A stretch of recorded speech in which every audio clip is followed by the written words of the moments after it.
What do most Americans think about when they think of Sweden? Music? The Muppets? Maybe. But I'd put my money on something else. The iconic Swedish model. Whenever they profile the Swedes, they always seem to be so happy and beautiful. But there's another Swedish model that's almost as admired. The Swedish economic model. Compared to most other nations, Sweden is a success story. But why is Sweden successful? Many credit Sweden's generous welfare state and progressive policies with creating a standard of living that is among the best in the world. Can the rest of the world learn from Sweden? If you're willing to, yes. Many think we should be more like them. If an American would tell me that, the U.S. should be more like Sweden, I would say, I don't think it's possible. Dr. Charlotta Stern is a sociologist at Stockholm University. The U.S. is a very diverse society, whereas Sweden is, or at least has been up to modern times, very homogeneous. People have looked the same, had the same religion, they speak the same language. And good luck trying to learn the language. This is my first tunbre. It's spoken only by the 9 million people of Sweden. A tiny group compared to the U.S. population of 300 million. And Swedes typically don't move far from the towns where they grew up. It's a cozy little country that might be thought of as a close-knit club. Well, Club Sweden, I think, can be described as sort of very similar to what goes on in small towns, where you don't necessarily recognize every single person you meet on the street, but where it takes a very short time to establish common grounds. It makes for a friendlier government, something Stern has experienced firsthand. I lived up on a big hill, and I walked down to the subway every day, and I could never find a mailbox. So she sent an email asking public officials to install a mailbox in a more convenient location. And guess what? They did.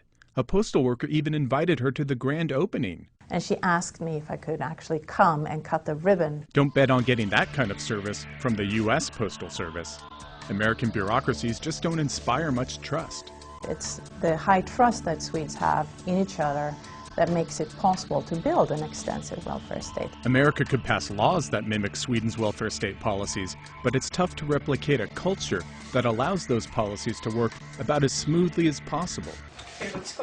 But America could emulate some of the Swedish policies that don't require extensive bureaucracies. Every morning, Stern helps her daughter Rebecca get ready for school.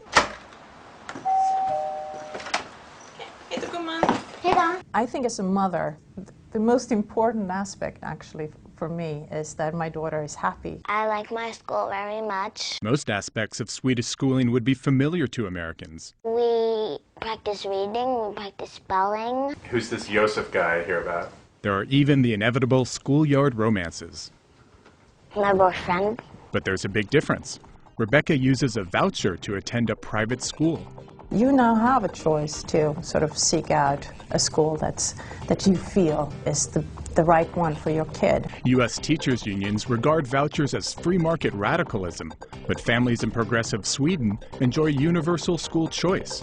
It's one of the many things that would surprise outsiders, says economist Dr. Andreas Berg. Some people feel that Sweden grew rich because of social democracy or labor unions, but that's not the reason Sweden grew rich.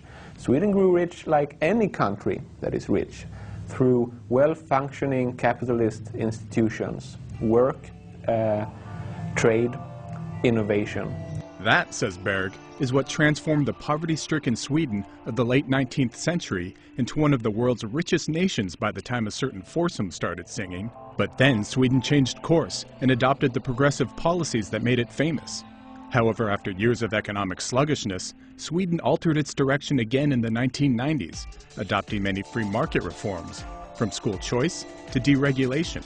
There have been deregulations of basically everything from taxi, air services, railroads, electricity, telecommunications. The most important thing is that you lowered the top marginal tax rates that used to be around 80%. It's still a high tax level, but it's no longer very progressive, and that's a big change. Although much of the 70s-era welfare state remains, Berg credits the free market reforms with turning the economy around. Sweden is moving in the market economic direction, but that does not mean that the United States should be moving in the socialist direction. I chunked aside some of my free market principles. Sweden's debt has been shrinking in recent decades, but not so for ours. It keeps growing and growing. Health insurance reform became the law of the land. And we emulate Sweden's welfare state programs, even though they'll likely flounder in a giant population where bureaucracies don't engender trust. You can't just build up this whole Club Sweden experience in a culture that is so different from the Swedish culture. So what will happen if Sweden and America continue on in different directions? Well, maybe someday when America is looking for a way to rejuvenate its economy, pundits will say we should emulate a different kind of Swedish model. For Reason TV, I'm Ted Ballacher.